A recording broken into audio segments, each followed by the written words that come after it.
Non, non maman, je suis pas en Écosse et je suis pas en danger, je me suis fait hacker. Non, pirater maman.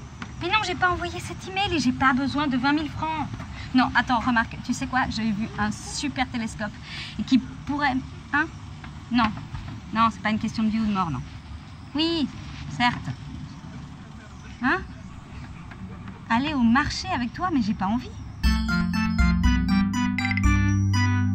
Bon, je me suis fait hacker mon compte. C'est pas étonnant, le web qu'on connaît aujourd'hui est participatif. C'est son avantage et son inconvénient. D'un côté, on fait quelque chose de beau tous ensemble. Tout le monde peut faire un site, un blog ou un profil. Et de l'autre, bah, forcément, parmi nous, il y a des gens mal intentionnés. Mais dans l'ensemble, le web, ça reste quand même quelque chose d'absolument génial. Eva? Eva! Wow. Aujourd'hui, on utilise le web et tout ce qu'il y a dessus, Facebook, Wiki, Twitter, plus souvent que sa brosse à dents. Et on a l'impression que c'est une invention aussi vieille que la roue. Mais pas du tout! C'est en 1989, l'année de naissance de ma grande sœur, qu'un employé du CERN à Genève invente The World Wide Web. À sa naissance, le web, c'était comme une grande page blanche où tout restait à écrire. C'était vide. Mais avant le web, il y a eu Internet, dans les années 60. Internet, au départ, c'est des ordinateurs reliés entre eux qui s'échangeaient des paquets d'informations. On est alors en pleine guerre froide, et la menace d'une destruction nucléaire plane si fort que le gouvernement américain cherche un moyen de communication très sûr. Et en 1989, Tim Berners-Lee lance une application sur Internet avec des hyperliens, appelée The World Wide Web. Elle permet de partager des informations. Ces hyperliens sur lesquels on peut cliquer renvoient ailleurs sur la même page ou vers d'autres médias, son, photos, vidéos, ou vers d'autres pages web. Donc Internet existait déjà, mais c'est le web qui l'a rendu accessible à tous.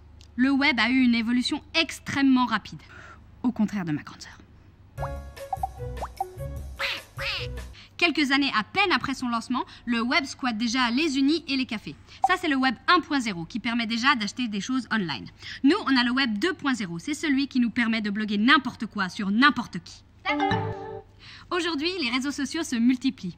Les contenus sont générés par tous les utilisateurs qui partagent des photos, des vidéos, des musiques et interagissent. T'as trouvé le pirate? Presque. Le web est un système extrêmement décentralisé, flexible et modulable, et donc extrêmement résistant. Actuellement, le web se démocratise même dans les endroits où la liberté d'expression ne se porte pas très bien. De plus en plus de gens ont accès au web. Ils vont finir par avoir plus facilement accès au web qu'à de l'eau potable. Je l'ai! Il est au milieu du Nigeria, hein, sûrement dans un cybercafé. Du coup, si on pirate son ordi, bah, il en prend un autre. Non mais laisse tomber, qu'est-ce que ça nous amènerait? Cher hacker, nous vous avons localisé. Je pense que vous avez un grand talent, mais vous ne l'utilisez pas bien. Pirate quoi?